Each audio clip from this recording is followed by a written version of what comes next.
There is something in your life and your films where you're risking, you're going into danger, you're going into extreme situations.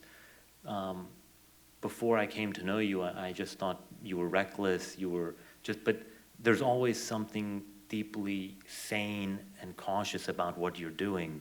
It allows you to find these things, to push into the extremes of humanity, maybe in some way the way Waldo was, or a lot of these characters, even Dieter coming next, and some of the other figures you filmed, the Grizzly Man. Yeah. No, I'm kind of organized, and I'm good in assessment of risks. But of course, I've done things that normally a filmmaker wouldn't do. You wouldn't move a big ship over a mountain, or you wouldn't do certain things. For example, people tried to dissuade me in a new film, which is just in its last stage of post-production. I filmed in North Korea, and people told me, don't go there, and it's like, and I said, why shouldn't I go there? I even have a permit. I do not come in disguise or so, because then I would be arrested and I would end up in jail. I come with a valid shooting permit, but of course, very strong restrictions. And it's a film about volcanoes. Volcanoes are the only thing that are not completely predictable. And I was filming just less than 4 weeks ago in Indonesia, in Sumatra, a volcano which was kind of quiet for 8-9 years, and all of a sudden while I'm filming, it has an eruption, and quite a significant one. And the volcanologist with whom we are doing the film, he said, let's get out of here.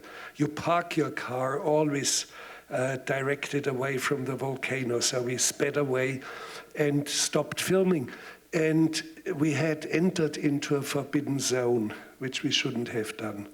But we entered anyway because there were farmers there, and they ignored the volcano. And we moved on to the island of Java, and it was only 3 or 4 days later that there was a fairly massive eruption of that very volcano and killed 7 farmers right where we were with our camera. And so you cannot calculate all the risks, so you better do things well prepared, and you do your shooting somehow on the run, and you better get out quickly. Even in La Soufriere, you went to the island of Guadeloupe, and everyone was running away, and you were going into it when the volcano there was to erupt. Yeah, I mean, the entire island was. Do we have a clip of that? We don't. I love that film. Yeah, it's in the 70s. I already was fascinated by volcanoes. In this case, in Guadeloupe, in the Caribbean. And it was predicted it would explode with a force of 7, 8, 10 atomic bombs, Hiroshima size. And when it became really critical, when we arrived, there was a seismic crisis, 1,400 shock waves all night long, and you were really jolted when you were standing. And that's where, I mean, the island was already evacuated, 70,000 people were moved out.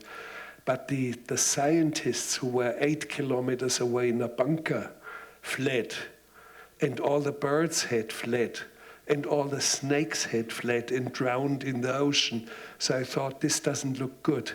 So we better move in quickly, and then we flee as fast as we can, and that's what we did.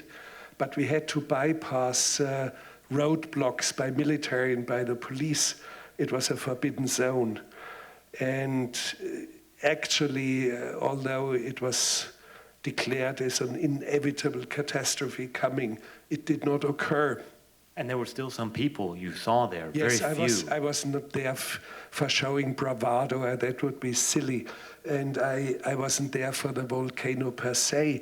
I wanted to find a poor farmer who lived at the slope of the volcano itself and had refused, as the only one, had refused to be evacuated.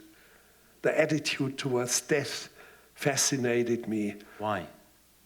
Because he stayed behind on a powder keg. Why does he do that?